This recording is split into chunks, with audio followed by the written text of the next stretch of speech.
ओम नमः शिवाय।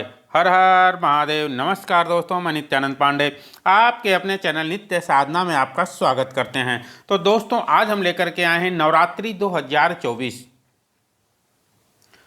नवरात्रि के दूसरे दिन माँ ब्रह्मचारिणी के नाम से समर्पित है और नवरात्रि के दूसरे दिन माँ ब्रह्मचारिणी की पूजा की जाती है।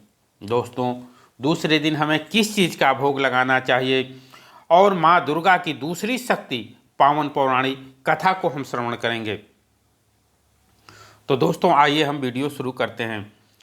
दोस्तों, माँ दुर्गा के दूसरे स्वरूप माँ ब्रह्मचारिणी यानी दूसरे दिन हमें चीनी का भोग जरूर लगाना चाहिए। अगर हम चीनी का भोग लगाते हैं तो जो भक्त ऐसा करता है उसे लंबी आयु प्राप्त होती है और निरोगी काया प्राप्त होता है,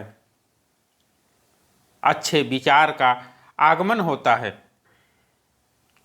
दोस्तों, माँ पार्वती के कठिन तप को मन में रखते हुए संघर्ष रखने की प्रेरणा प्राप्त होती है। तो आपको इस दिन चीनी का भोग जरूर लगाना चाहिए। पीले रंग का वस्त्र पहन करके हम जो सुबह नित्य स्नान से जब निवृत्त होते हैं तो उसके बाद में हमें पीला वस्त्र धारण करना चाहिए। उसके बाद सूर्य को अर्घ्य दें और उसके बाद माँ दुर्गा की उपासना करनी चाहिए। तो पीला वस्त्र धारण करें और इस दिन यानी नवरात्रि के दूसरे दिन पीला फूल जरूर माता को अर्पित करना चाहिए। माता जी को पंचामृत से स्नान कराना चाहिए और पान सुपारी जरूर अर्पित करना चाहिए। तो दोस्तों, आइए हम कथा शुरू करते हैं। नवरात्रि का दूसरा दिन माँ ब्रह्मचारिणी के नाम से समर्पित है। माँ दुर्गा की नवशक्ति का दूसरा स्वरूप ब्रह्मचारिणी का है। यहाँ ब्रहा माँ का अर्थ तपस्या से है। माँ दुर्गा का यह स्वरूप भक्तों को, सिद्धों को अत्यंत फल देने वाला है। इनकी उपासना से तप, त्याग, वैराग्य, सदाचार और संयम की वृद्धि होती है। दोस्तों, ब्रह्मचारिणी का अर्थ तप, चारिणी यानी तप का आचरण करने वाली, और देवी का यह स्वरूप पूर्ण ज्योतिर्मय और अत्यंत भय है। यह देवी के दाएं हाथ में जप की माला और बाएं हाथ में कमंडल धारण किए हैं। तो दोस्तों, आइए हम शुरू करते हैं कथा। कथा इस प्रकार है। इस कथा को सुनने मात्र से ही हमें जो भी हमारी मनोकामना होगी वह पूर्ण हो जाएगी। तो दोस्तों, कथा के अनुसार पूर्व जन्म में इस देवी ने हिमालय के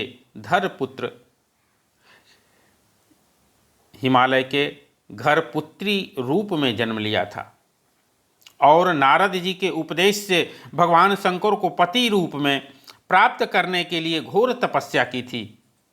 इस कठिन तपस्या के कारण इन्हें तपसारिणी अर्थात ब्रह्मचारिणी के नाम से अभिहित किया गया। 1000 वर्ष तक उन्होंने केवल फल फूल खा करके बिताए और 100 वर्षों तक केवल जमीन पर रह करके शाक पर निर्वाह किया। कुछ दिनों तक कठिन उपवास रखे और खुले आकाश के नीचे वर्षा और धूप के घोर कष्ट सहे। 3000 वर्षों तक टूटे हुए बिल्व पत्र खाए और भगवान शंकर की आराधना करती रही।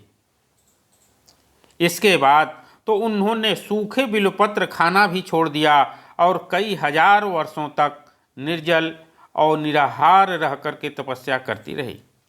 पत्तों को खाना छोड़ देने के कारण ही इनका नाम अपर्णा नाम भी पड़ गया।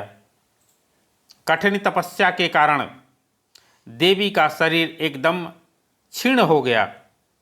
देवता, ऋषि, सिद्धगण, मुनि सभी ने ब्रह्मचारिणी की तपस्या को अद्भुत पुण्यकृत बताया, सराहना की और कहा, हे देवी, आज तक किसी ने इस तरह की कठोर तपस्या नहीं की।